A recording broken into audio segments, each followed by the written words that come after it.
When I first joined Toastmasters years ago, I met another Toastmaster who was older and wiser than me, and his name was Mike Landrum.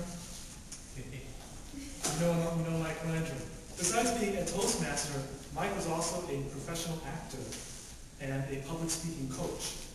And a lot of his clients were these big bosses, these big CEOs of companies that were nervous about public speaking. Believe it or not, even CEOs get nervous about speaking in front of a group.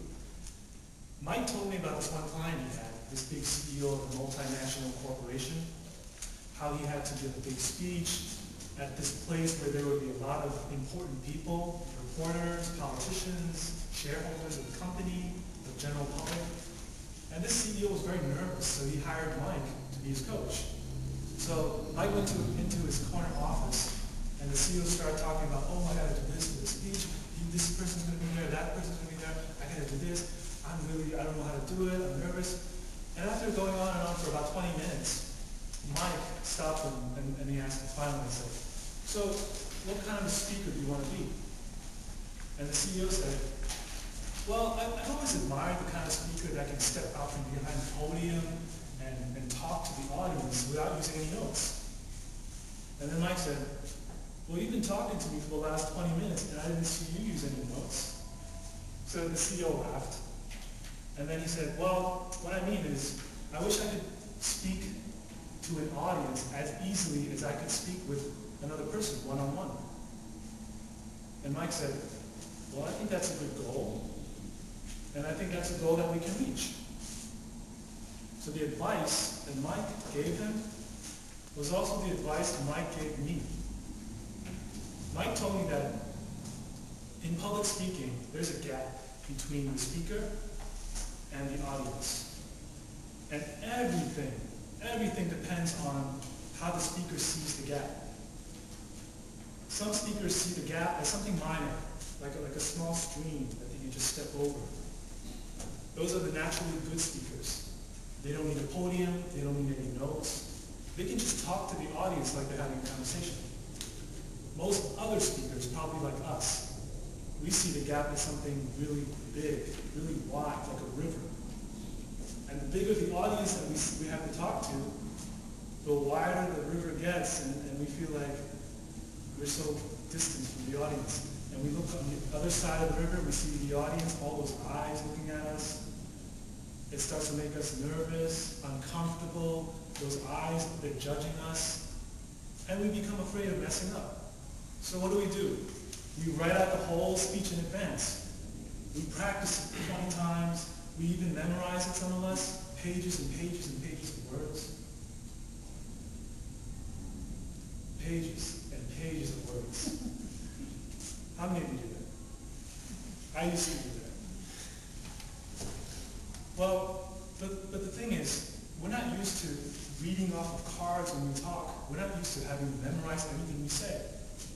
So, all of a sudden, the simple act of speaking becomes something really strange and really awkward and uncomfortable. Speaking really is a simple process. I have a thought in my head. I want to get this thought inside of your head. How do I do that? I talk with my words. I talk to you, and the idea goes from here to there. And when I talk to you, don't I have to look at you? Right? If I talk to you, I have to look at you.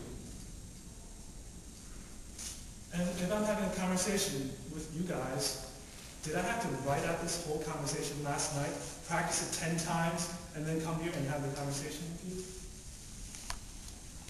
Having a conversation is like stepping across a stream where you're on the same side as who you're talking to. And when I have a conversation, the words just come. I trust that the words happen. I don't have to think so much about every word that I'm going to say to you. When you're talking to an audience, a group of people, it really is the same thing. You have to focus on who you're talking to. Because if you focus only on the notes, only on everything you are preparing for, you can't focus on who you're talking to. It's like the more you focus on the notes, the wider the gap gets between the audience and you. The river gets wider. And the more you focus on it, the wider it gets, until it's so wide that the audience is so far away, they don't feel connected to you anymore. They don't feel like you're talking to them anymore. So it's really important. Now it's true that when you're talking, when you're giving a speech, you have a lot to say. So it's useful to get organized, to prepare beforehand. It's useful to practice.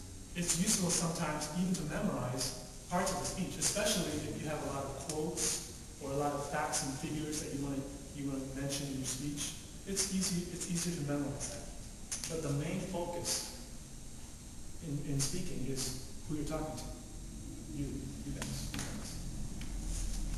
Close the gap between your audience and you. Turn that river into a stream. So you can just step over, be on the same side as who you're talking to, and have an easy conversation. It's more fun that way. The audience enjoys the talk, being more involved, more. So that's the advice that Mike gave me. That's the advice that the CEO used. And he ended up giving a really good speech. So if it worked for a CEO, I think it'll work for everyone. Mr.